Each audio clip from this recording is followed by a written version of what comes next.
Look, I can't help but think that now might be a good time for a little fire and ice. Do not know. It's never a good time for fire and ice. What happens when you mix fire and ice? Warm water, baby. It's bubbling, baby. Warm water. Warm water.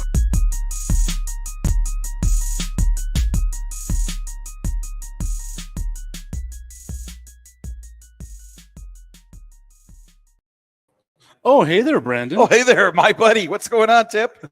It's Fire and Ice, Mike Titt and Brandon the Iceman Cone hanging out over here, Union Draft House in Horizon.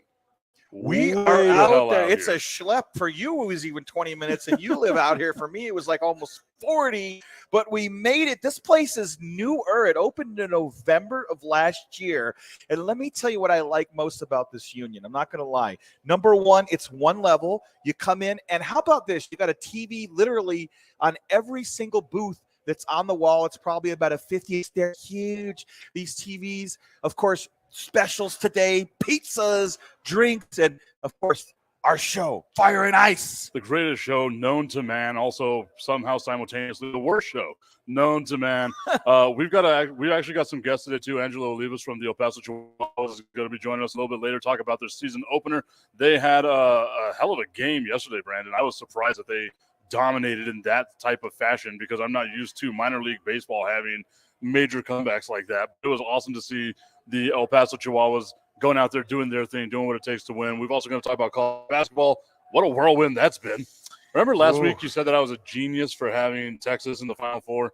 And then Yeah, you look like a schmuck again now. how quickly everything changed. Yeah, well, and that's again the most unpredictable season, arguably, in the history of college basketball. But I'll tell you what, I'll be honest with you. To me, it's also one of the best college basketball seasons, and I say that with great certainty because of the simple fact that it really proves that the little guy can and eventually will, if not this year, win a national championship. And gone are the days where you're going to see teams all out of the blue bloods win it every single year, because the transfer portal is good and bad at the same time, because it gives a mid-major a legitimate shot of winning a national championship.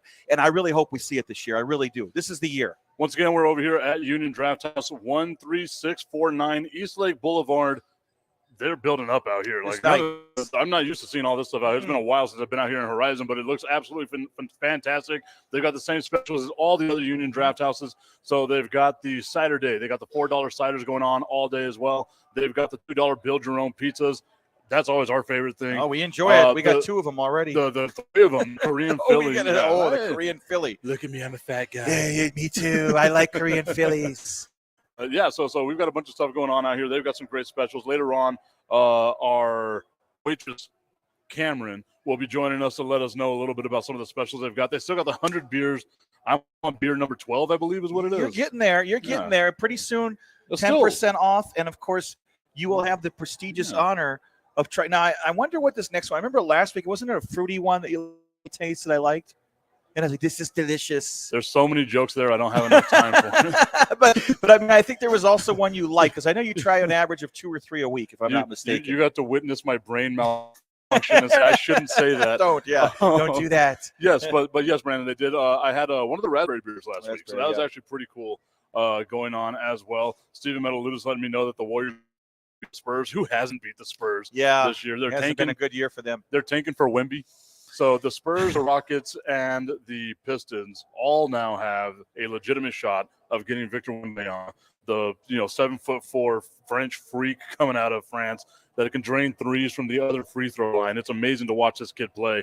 I would like to see the Spurs do it, but I also don't trust a 7'4" dude that thin. Yeah. Right? Well, he needs to put some meat on his bones. Definitely, it always helps He needs to come hang out with us then. Yeah, definitely. I mean, he'll put away a few noshes with you and I. That's for sure. So yes, that.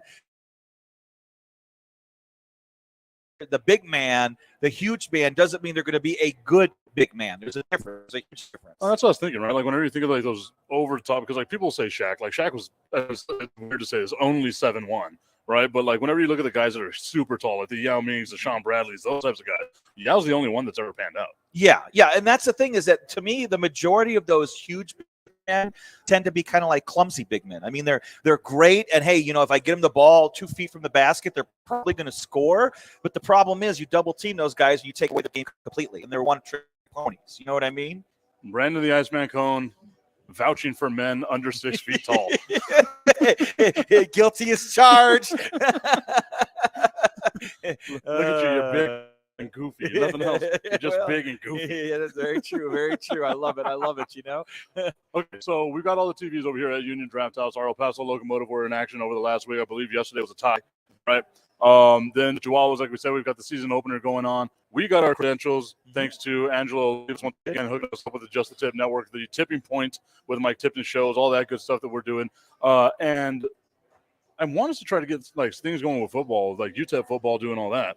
I once again put in the credential for the draft, the NFL draft. We'll see if we get to go to that. That was awesome for me to go to last year in Vegas. Yeah, sure. Now I got to go to Kansas City with my boy and eat a bunch of barbecue and just get big, fat, and happy. And I got the name of that burger joint that Andy Reid likes. I did some research, and he says it's the best. And actually, it's rated as one of the top 20 burgers in the country. Top 20 burgers. I was looking up best hamburgers in the country, and it came up. Nice. So we got some greases, Okay, for so a change. Let's talk a little bit about the NCAA tournament. Yes. That's the thing. While we Yes. wait for Angela Olivas to join us at about 12:30. I mean, look at all the things that we had. Like Brandon points out to it on the TV, like the lowest seeds in the tournament.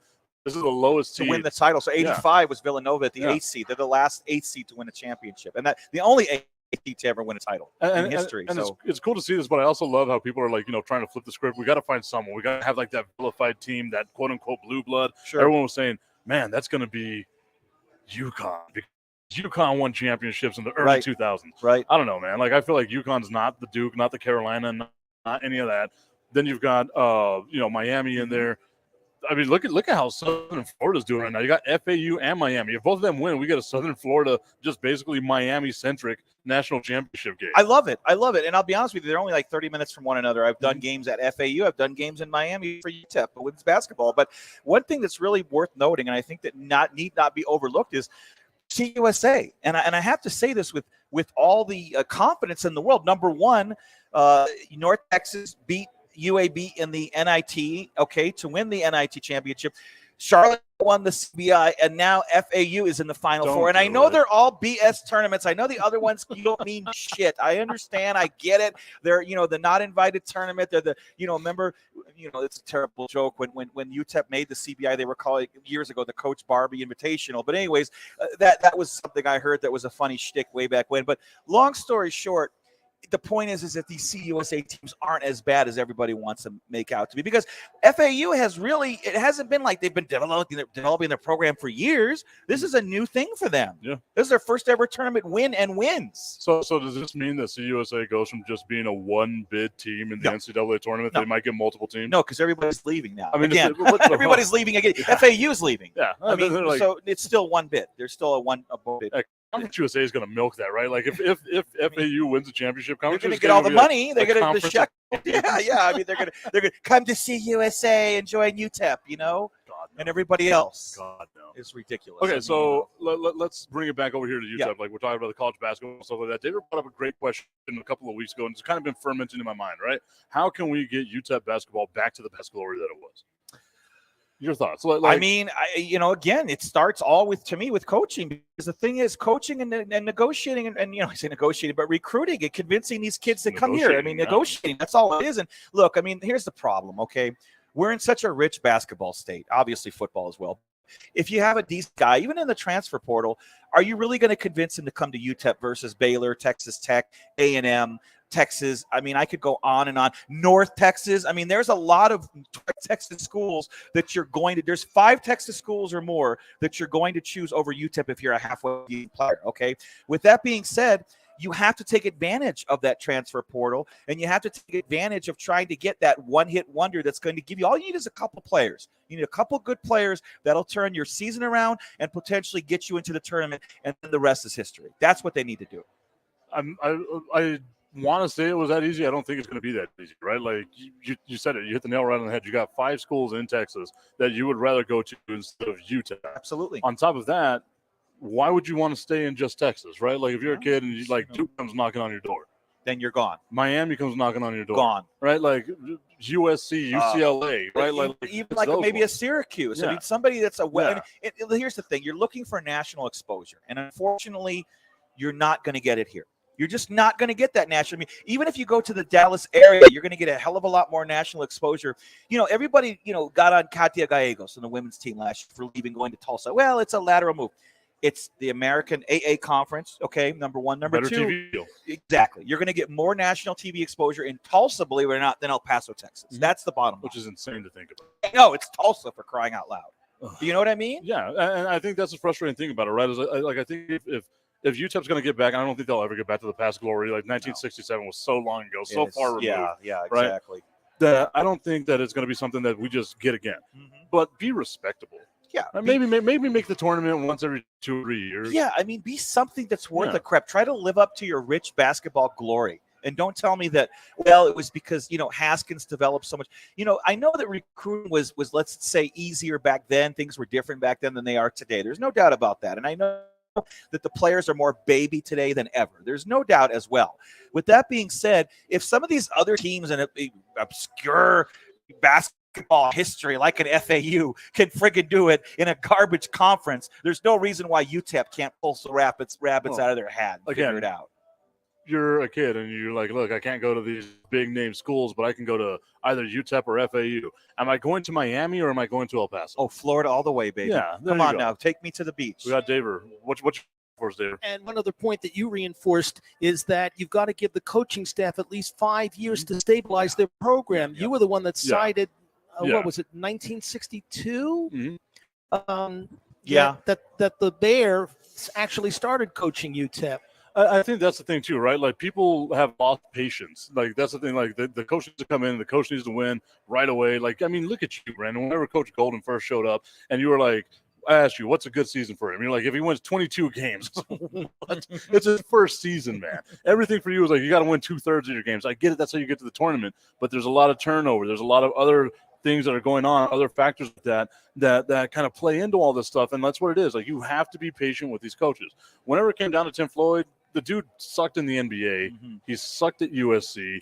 He had a track record of just overall suckage, right? No, like, he was a human vacuum. Is basically what he was. And then whenever you look at like what he did at UTEP, it wasn't anything great. Like he wasn't recruiting great players, and whenever he was, they'd be here for a month and a half and then leave. Yeah, right. Yeah, that was a weird era, man. That was not a good era, unfortunately. Everyone turned their back. Everyone turned their back real quick on Rodney Terry, and everyone's going to say, and you alluded to this last week, right?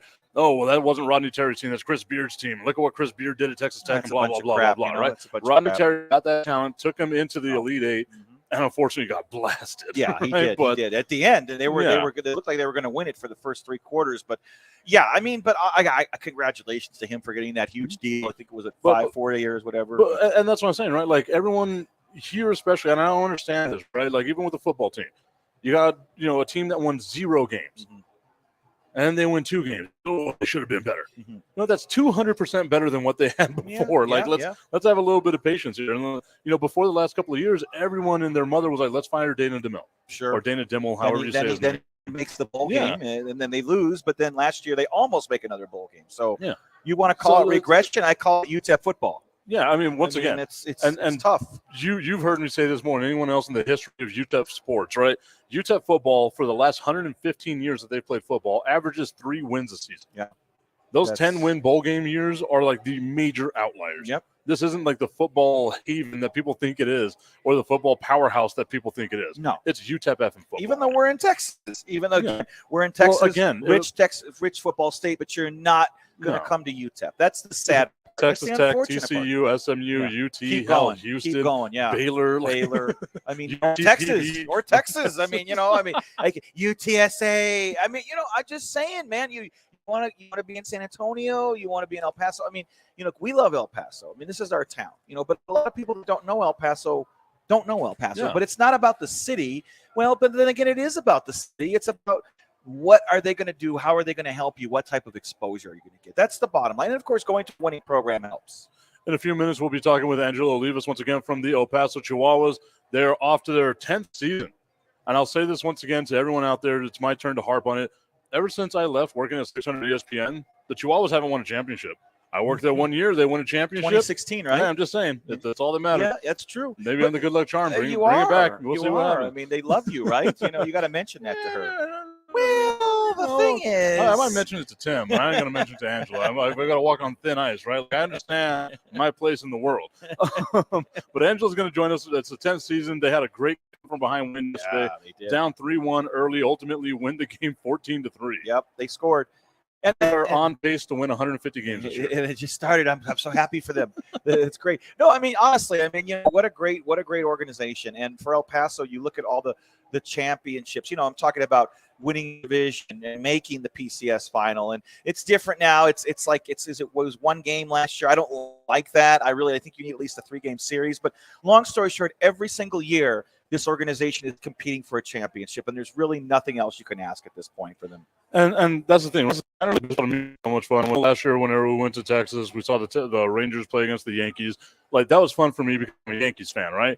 But the atmosphere to me is what was so different. Like, here at the Chihuahua Stadium at Southwest University Park, it's such a more welcoming atmosphere. Mm-hmm. And you just like to me, it was just so much more fun. Yeah. I love minor league baseball. I was telling Destiny about, I want to get just every minor league baseball team. I want to get one of their hats. Yeah. I think I've got way too many Chihuahuas hats right now. I got way too many I Yankees like that hats. one there, That one's cool, man. Am I kissing ass? I was thinking about that right now, too. Like, am I kissing ass for the Chihuahuas right now? We're going to have Angela Olivas on. I got this. The jersey, you got the Chihuahuas watch, you got the Chihuahua shoes. No, I mean, actually, those are cool. Those are cool shoes. Yeah, please keep the Speedo on. I mean, look, the Chihuahuas, they got some cool stuff. They got cool gear. They really do. It's look, you're going to get some awesome. You're speaking of which, I'm going to get some. I haven't gotten a hat for a long time. I want like a sweatshirt, or maybe even a jersey like that. Is that button up? Well, I mean, it's only got the 2 buttons at the top. I like that. Where'd you, don't mind me asking, where'd you acquire? The team shop. Okay, that's cool. Yeah. I like that. Yeah. I don't get knockoffs. Yeah, I need to get some. Only my Jordans are knockoffs. My daughter works at the team shop now. Oh, that's right. She likes it. She was like, man, was it busy last night? I'm like, well, it's the season now. You're not just going to be there with no people. Welcome. Yeah, it started, I mean, so, yeah. But anyways. So a lot of people don't know this, and I alluded to it on Twitter, but my very first job whenever I moved back from Alaska, right, I decided I want to do sports radio. I want to do all that stuff. My very first job was working as an usher for the Chihuahuas. Really? Yeah. I didn't know that. Yeah, and it was like until I started going to school. 2013? No. That was 2015. Whenever I first moved back. Okay. Yeah. Okay. So that first season, I was an usher for them. I remember those games were so awesome because you're just sitting there watching every game. Saturday night games, like the fireworks. I was paid to be there. That's cool. Right? So for me, that was a fun time. And then now you got that full circle moment of my business that I went to pursue doing all this, getting me and you credentialed. Yeah, that to me was super cool for me. It's like a full circle moment. Yeah, that was great. I mean, I really enjoyed it, and the credential's cool, man. I mean, it has the 10-year anniversary. Looks really nice. Yeah, I was like, wow, this is one that you definitely hold on to forever. That credential is nicer than the one the NFL gave me in Mexico City. I believe it. Yeah, that was probably like this big. You're like with it's huge, but it's just like a piece of paper. Yeah. It's a cool looking shtick. It's actually it's can we see that okay? Well, I mean, the camera's up here, so there you go. Is that cool? That's See, a cool credential. It's a cool looking little credential. It's phenomenal. I like it. It's really cool. It is really cool. So what you got? What you've got open over here that you're looking at Tim's email from last night? I'm just looking at the results and everything. Yes, I am. How did Matt Batten do? This is his 5th year with the Chihuahuas. One of 2 players to ever play 5 years for the El Paso Chihuahuas. Yeah. How did Matt Batten do? Well, Matt Batten did well, as a matter of fact. I'm taking a look at the final statistics just to let you know about Batten. And you know how he puts everything towards the end here. So let me see if he even mentioned it here. And I'm sure I believe that he had he got on base 4 times. He had 1 hit and 3 walks. Okay. Well, Matt Batten. Yeah.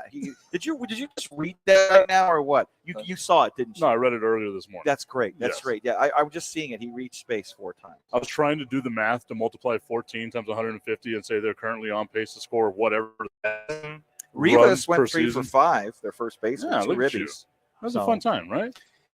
They won. They came back to win. A win is a win. How many games, realistically, are you planning on going on? I try to do 10 to 15 a year. I mean, like every homestand, I'll do 1 or 2. Let's put it that way. And then of course there's times where maybe I'm not here or whatever, and I just can't. But I'll do 1 or 2 a homestand. So they're home every other 2 weeks, right? For those that don't know, the El Paso Chihuahuas is currently on pace to score 2,100 runs. Hey, that's great. I love that statistic. So I'm sending all my friends after a Thursday, Major League Baseball season kicked off. My Yankees slapping around the San Francisco Giants. I was a happy man with that. I send texts to people. The Yankees are on pace to win 162 games this year and score 810 runs by averaging 5 runs a game. I love it, man. And giving up none. My White Sox have started 1-0 too, beating the Astros, a couple nights ago. So the one time that we get to have faith in our team, because the Dallas Cowboys will let us down eventually. Oh yeah, no doubt. Every year they're going to let you down and break your heart. That's just the way it is, Just got to get used to it. Okay, so once again, looking back at the stuff that's around us, I know we were talking about college basketball. We spoke about that a little bit. I want to talk a little bit about the NBA. Like looking at all the stuff that we've got going on with basketball, 5 games left in the regular season, which just seems once again just entirely too long. Now we're down the stretch run. We've got teams tanking like the Spurs, the Pistons, and the Rockets. And then we've got teams that no one thought was going to be like the number 1 and 2 seed in the Western Conference with the Denver Nuggets and the Memphis Grizzlies. Ja Morant has been gone, and somehow Memphis is still continuing to go. They get Ja Morant back the next couple of games. It's going to be something different. I love the storylines that we're looking at in the Western Conference right now because you got LeBron James, what that's going to be like. The Sacramento Kings, for the first time in 16 years, are going to be in the playoffs. Like, there's a whole generation of people that didn't know the Sacramento Kings were a halfway decent team. Yeah, absolutely. I mean, we remember back when they were making the Western Conference Finals when they had Weber and Divac and Vlade. I mean, that was a cool team. That was Peja Stojakovic. That was actually, remember when they went 7 games with the Lakers, and the Lakers obviously, I think they shot by Robert Horry. Yeah, I mean that big shot, Bob, and I often tell people that was one of the best teams to never win a championship. That Kings team. That was that 02, 03? I want to say 03. Yeah, that was a hell of a team, and they lost unfortunately in 7 games, and they were kind of forgotten about. But that was a very good. That was to me one of the better Sacramento Kings teams ever that we've seen. Like, I love that because it brings up like the nostalgia of like, basketball from back then, like the early 2000s basketball and everything. I think about those teams that were in the Western Conference that ran into like the Lakers and the Spurs. You talk about that Kings team, right? Like you had Hedo Turkoglu, you had Peja Stojakovic, Mike Bibby, Doug Christie, all those guys, right? What about them Portland Trailblazers? Where Rasheed Wallace and Jermaine O'Neal and like Jerome Kersey, Scottie Pippen was on them at that time. Damon Stoudemire, another Mighty Mouse, another great organization that did. And of course, the early 90s when they ran into Jordan and the Bulls with Clyde the Glide, and so they had their moments, but they would always goof. They would always just. It was like look. In the 90s, obviously, if you were in the East, you got screwed by Jordan and MJ. If you were in the West, it was either the Lakers or the Spurs, pretty much. Well, especially in the 2000s and late 90s for the Spurs. So speaking of greatness, absolute greatness, we are now joined right now by Angela Olivas from the El Paso Chihuahuas. I'm out of my Chihuahuas gear. I am ready for what this season has going for us. Angela, thank you so much for joining us here on Fire and Ice. Thank you for having me. All right, so what was it like yesterday? I know, the season opener, you got all those emotions going around you. What was it like yesterday for you as we finally get to that first pitch? For me, it was very emotional. So you could tell I haven't even put my makeup on today. I was crazy and signed up for community service this morning after a long 22-hour day yesterday. Got up early, went to go do community service, ran home, and then came back to work. So I've got the bags under my eyes, but talk about emotional. I've been with the organization since June 26, 2013. Opening day, April 28th, 2014 was memorable. I will say that I cry every home opener. I mean, it's just because I just love the game so much and love who I work for in the organization. So yesterday, marking the beginning of our 10th year celebration presented by GECU, it was very emotional. So I had tears in my eyes coming down, and I was alone by myself up by the Peter Piper Pizza porch because we unveiled the banner, and I was up there just crying my eyes out at first pitch. So it was pretty emotional for me. And almost 9,000 people in attendance. A come from behind win, down 3-1, and all of a sudden you just explode to score 14 runs, 1-0 on this early year.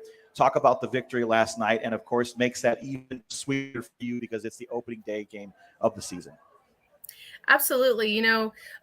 We have a great partner in the Padres, and being their affiliate and an up and coming team the way they are, they've been very good with talent, and that showed last night. And the new coaching staff under Philip Wellman showed their resilience and their ability to put it together when you need to, and to do it in front of a home crowd that was as large as it was last night on our home opener, and our opening day was incredible. incredible, and what an amazing win.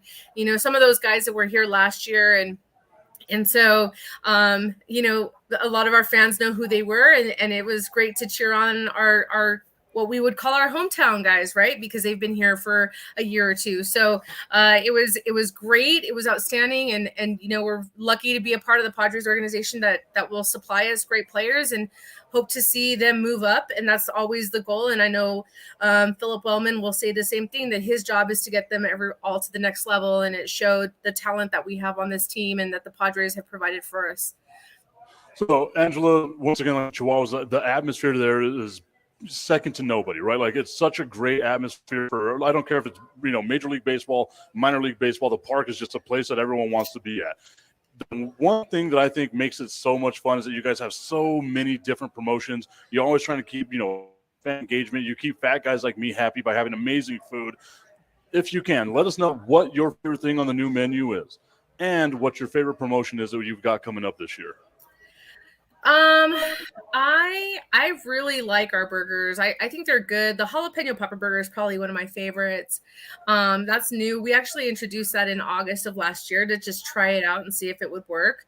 And PSC, Professional Sports Catering, who is run by an El Pasoan, actually, Adriana Ruiz, and Chef Maria, did a really good job making sure that our fans are happy. And if something's not working, they look at the numbers. I mean, that's basically what today is. We're living in a day of analytics and numbers and looking to see what's popular and what's not, and what did the book say, right? So she does a very good job with coming up with new items that are exciting and fun. You look at the buffalo fries, right? The buffalo chicken fries, so good.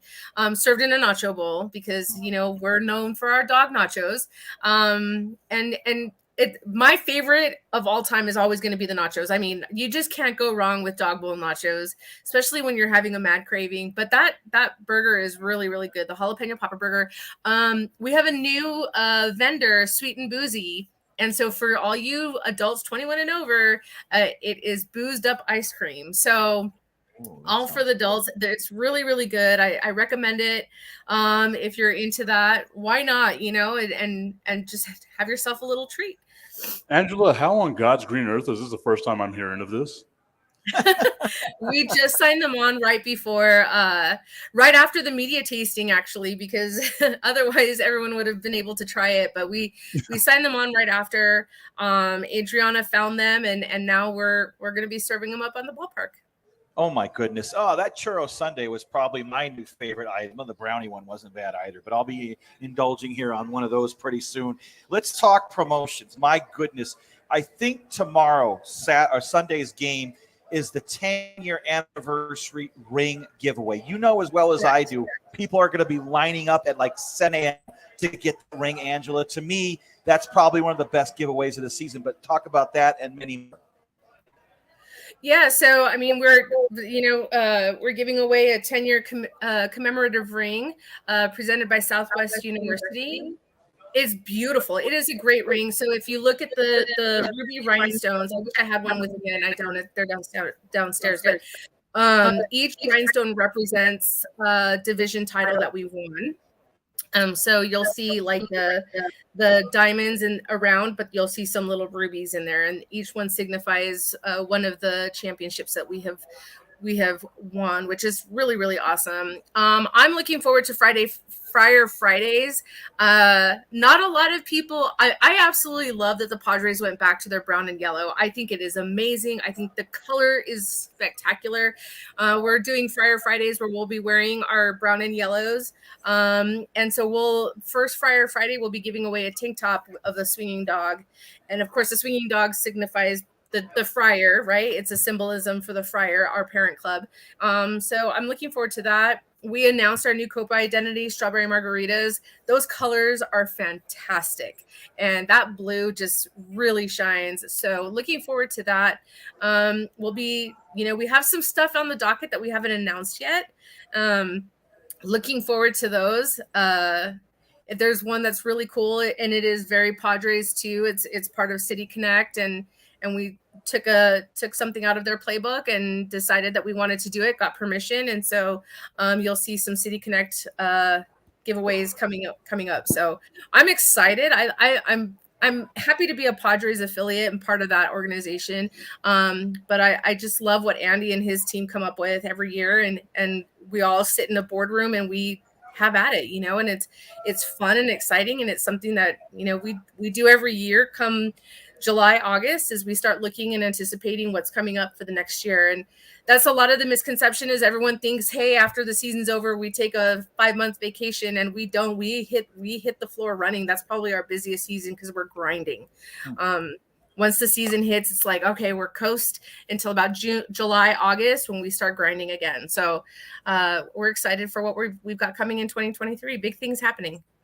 What I would say, if you ever want to announce some of the upcoming promotions that you guys have that haven't been announced yet, I think that there's a place where you can do that. Like, you got these two fat guys, and we wouldn't mind. Yeah, Fire Nights. That's what you do, right? A place to announce some announcements. Oh my God. Okay, two thick boys. Yeah, there we go. Whenever we talk about the promotions, all the events and everything like that we have coming, how cool is it, or how involved are you whenever it comes to the new designs and stuff? Because I take my strawberry margaritas hat, and I have it on right now because it didn't match with what I was wearing right now.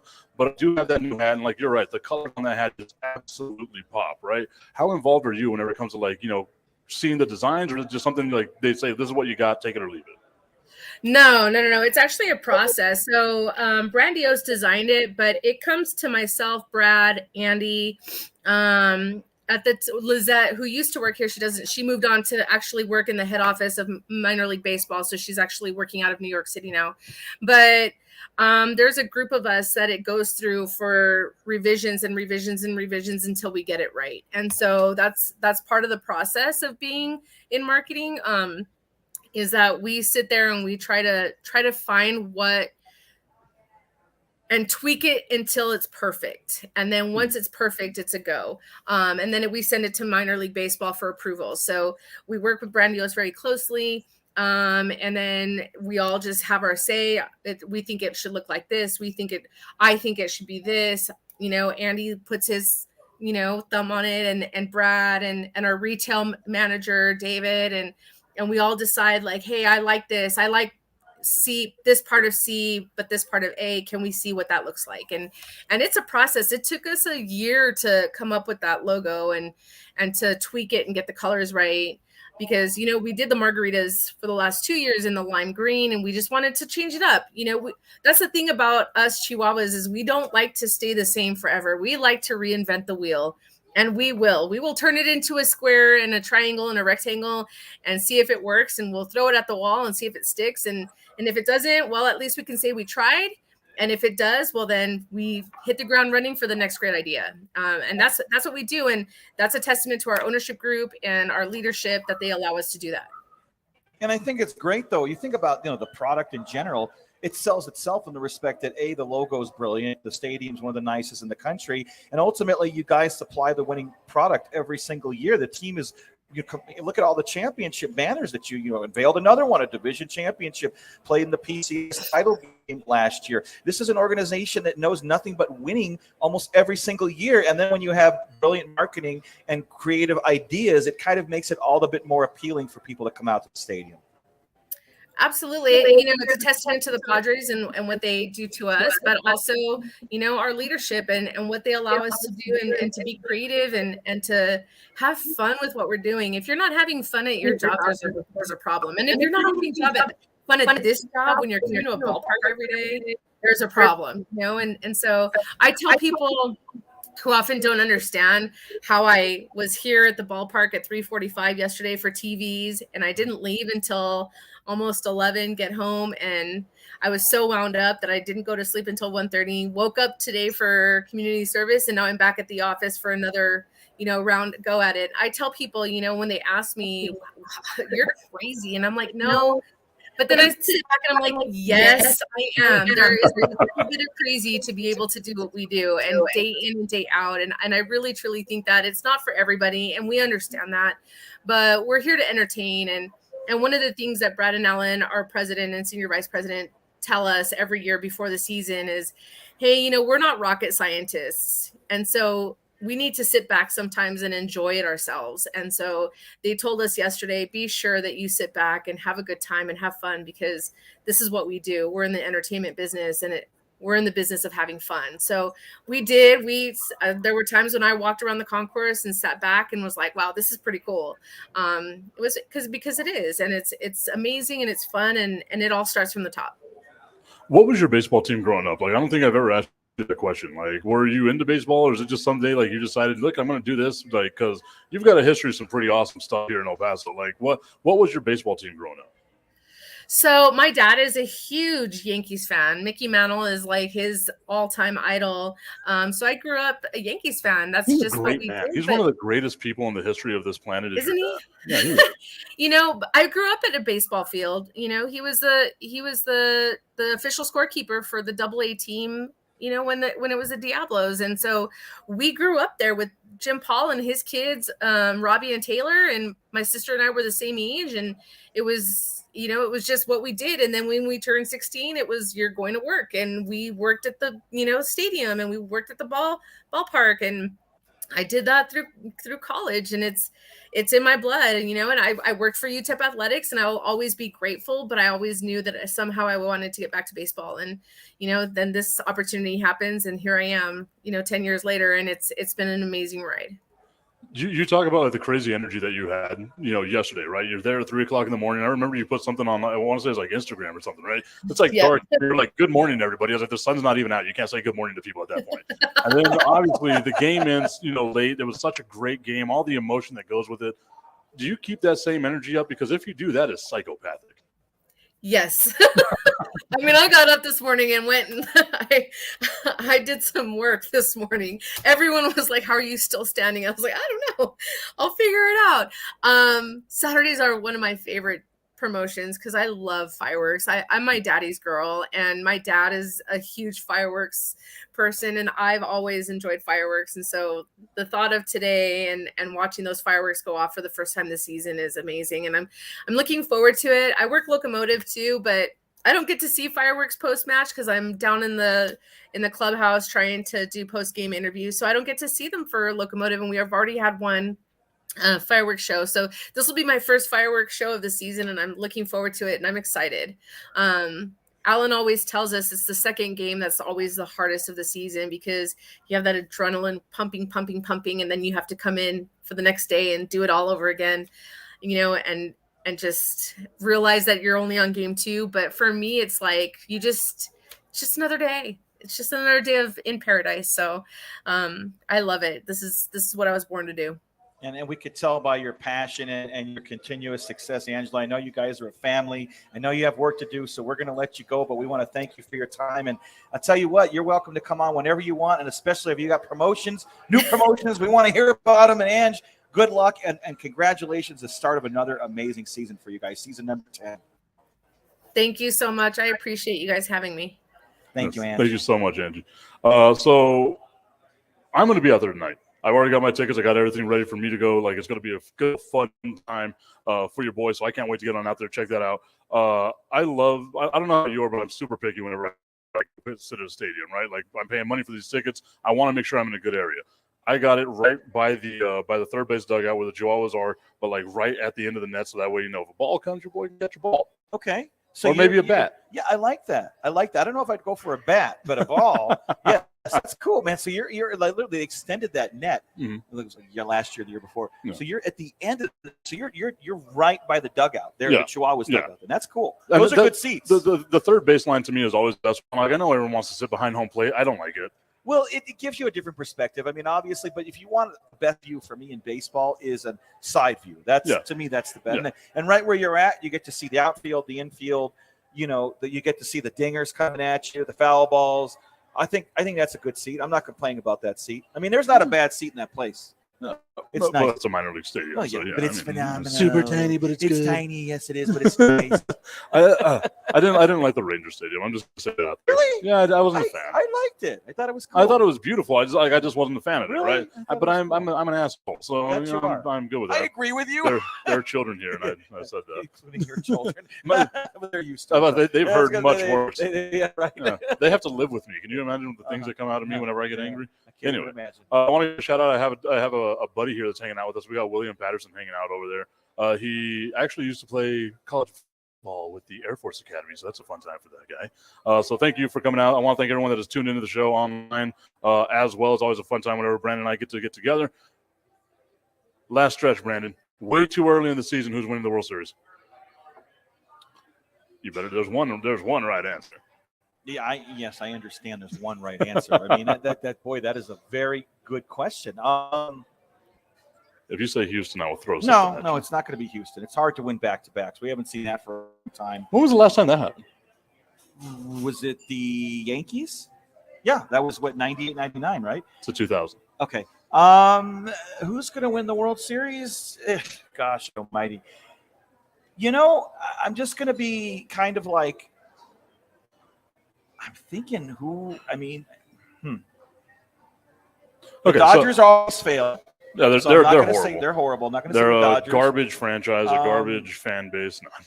I mean, the Yankees eventually got to get one. Eventually, you know what? They are pretty good. I'll say the Yankees. They don't pull have it the off this pitching. year. You don't think so? No, as But a they'll Yankees fan, acquire they by don't have the midseason, pitching. they'll get Yeah, the maybe, but and then they start the season with everyone injured. So That's what they do, though. They'll be there in the end. They'll be there in the end.